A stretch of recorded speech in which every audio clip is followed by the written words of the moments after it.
distanciamiento en esta reunión del partido Somos Perú. Bueno, hacemos un alto en este asunto porque vamos a hablar con Liz Puma. Ella es especialista en conflictos sociales de la Universidad Ruiz de Montoya. ¿Qué tal? ¿Cómo le va, Liz? Buenas noches. Bienvenida. ¿Qué está pasando? ¿Qué tal? ¿Cómo estás, Nicolás y Parla? Un gusto acompañarlos esta noche, el día de hoy. Sobre lo que está ocurriendo en el país, hay algunos analistas, hasta líderes de opinión, que dicen que hay un juego político detrás y que el Congreso no ayuda, todo lo contrario. Pero eso también sería de merecer en algunos casos una lucha justa, ¿no? En algunos sectores que son incomprendidos, como el sector agrario, por ejemplo. Definitivamente este conflicto va a tener que buscarse salidas políticas, pero al día de hoy estamos a 5 días del paro agrario de los trabajadores de la agroindustria, que están buscando que se atiendan sus demandas legítimas de mejoras salariales y condiciones laborales dignas. Definitivamente es necesario que se instalen espacios de diálogo que permitan abordar estas demandas que se traducen en intereses y necesidades de estos trabajadores y se puedan encaminar en el marco de un espacio de diálogo y se puedan arribar a determinados acuerdos. En este contexto, como bien mencionaban ahora en la transmisión en vivo, hay una serie de retos, ¿no? Una serie de retos tanto para el gobierno como para los mediadores que ahora están participando en los espacios de diálogo, porque no hay una representación, hay una falta de confianza y eso supone retos para el diálogo, ¿no? En el marco de estos espacios que se vayan a implementar. Y por otro lado también hay una necesidad y es muy importante que desde el Congreso se puedan tomar decisiones, pero que sean decisiones de cara a las demandas y a los intereses de la población involucrada, ¿no? Y en ese sentido es muy importante que se haga una evaluación profunda de la norma y su pertinencia actual. Lo que hemos visto es que hay una desconexión entre la institucionalidad formal, ¿no? Que produce las leyes, en este caso el Congreso, y las decisiones que se tomen desde el Ejecutivo, que en algunos casos pueden generar situaciones de conflictividad. Señora Puma, sí, justamente sobre ese punto.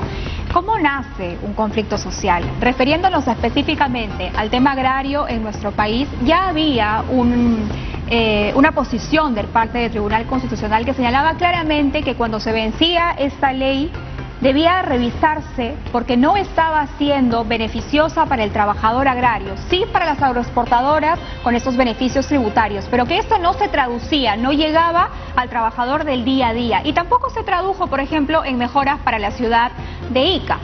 Sin embargo, este tema fue ampliado a través de un decreto por 10 años más. Entonces, sí me parece interesante conocer la raíz de un conflicto, porque es como vivir de espaldas a un reclamo social que viene desde hace muchos años. Sí, importante lo que mencionas, definitivamente, ¿no? O sea, cuando se implementan, se aprueban leyes, estas leyes tienen que hacerse tomando en cuenta las necesidades, los intereses de la población involucrada.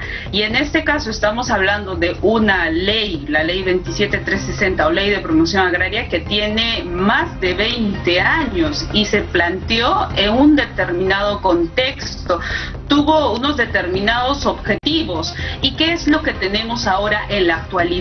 20 años después, ¿no? Esta movilización, esta protesta que se está dando en Ica y que se ha extendido a otras regiones de nuestro país, tienen demandas de tiempo atrás y que han sido registradas en su momento por la Defensoría del Pueblo y también a través de los organismos especializados que tiene el gobierno, ¿no?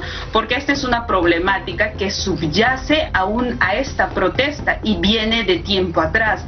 Entonces aquí es muy importante que las normas se puedan someter a una evaluación, o sea, no están escritas en piedra y hay que evaluar su pertinencia actual antes de plantear, por ejemplo, su ampliación. Y lo que vemos ahora, de hecho, es una situación que se ha agudizado porque no es un problema de estos días, sino es un problema que tiene tiempo, son demandas sentidas, demandas justas que afectan a la economía familiar y de hecho se han visto agudizadas por esta situación de la pandemia, ¿no? Entonces por eso es muy importante que se pueda evaluar, ¿no?, las decisiones que se toman tanto desde el Ejecutivo como desde el Congreso que pueden generar situaciones de conflictividad como en este caso. Ahora, ya que toque ese punto, señora Puma, nuevamente, ¿no?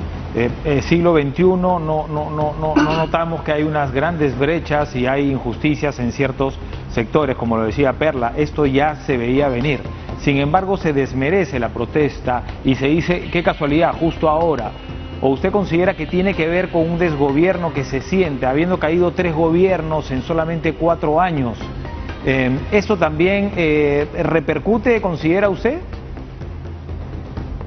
Definitivamente, en este contexto de pandemia, si bien en los primeros meses las protestas, digamos, no fueron tan visibles, ¿no? Y más bien vimos algunas movilizaciones vinculados a atender necesidades básicas urgentes, los conflictos que ya teníamos antes de la pandemia están embalsados, ¿no? Y vemos que están otra vez resurgiendo aquellos conflictos latentes que teníamos en nuestro país, otra vez se están reactivando, ¿no? Porque hay temas pendientes que no se han resuelto, son asuntos que no se han abordado en los espacios institucionales a través de los cuales se canalizan, o también aquellos acuerdos que han quedado estancados por este contexto de pandemia. Entonces también hay que mirar la situación de contexto, ¿no? No solamente ver aquellos episodios de protesta que se están suscitando, sino también aquellos elementos de contexto y de fondo que hay detrás de estas protestas sociales. Muchas gracias, Alice Puma, especialista en conflictos sociales de la Universidad